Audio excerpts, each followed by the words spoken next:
দেশের বিভিন্ন জায়গার আরো কিছু খবর নিয়ে এবার দেখুন একটি ডেস্ক রিপোর্ট। বিভিন্ন সরকারি অফিসে সেবা দিতে গিয়ে হয়রানির শিকার বা সেবাবঞ্চিত জনসাধারণকে নিয়ে দুর্নীতি দমন কমিশনের গণশুনানি হয়েছে ঠাকুরগাঁয়ে। জেলা শিল্পকলা একাডেমির অডিটোরিয়ামের হল রুমে দিনব্যাপী গণশুনানিতে প্রধান অতিথি ছিলেন দুদকের সচিব খোরশেদা ইয়াসমিন।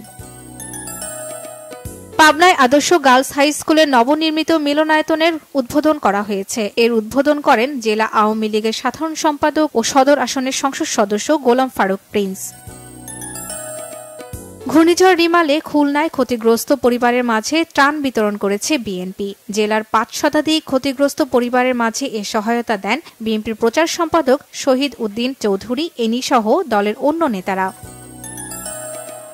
৩ সাংবাদিকের বিরুদ্ধে করা মামলা প্রত্যাহারের দাবিতে গাইবান্ধা প্রতিবাদী সাংবাদিক সমাজের ব্যানারে মানববন্ধন, প্রতিবাদ সমাবেশ ও সড়ক অবরোধ কর্মসূচি হয়েছে।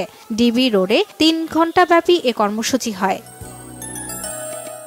গোপালগঞ্জ ও মাদারীপুর জেলার শিক্ষার্থীদের মাঝে ৮,০০০ বৃক্ষের চারা বিতরণ করেছে সামাজিক সংগঠন স্বপ্নসারথী। কোটালীপাড়া ও রাজৈর উপজেলার ৮টি বিদ্যালয়ে এ গাছের চারা বিতরণ করা হয়। বাল্যবিবাহ প্রতিরোধে ডিজিটাল সিস্টেমের আওতায় স্কুল পর্যায়ে বাল্যবিবাহ নিরোধ ঘণ্টা বিষয়ক সচেতনতামূলক সভা ও শপথ বাক্য পাঠ হয়েছে খাগড়াছড়িতে। ঠাকুরছড়া উচ্চ বিদ্যালয় হল রুমে এ সচেতনতামূলক সভা হয়।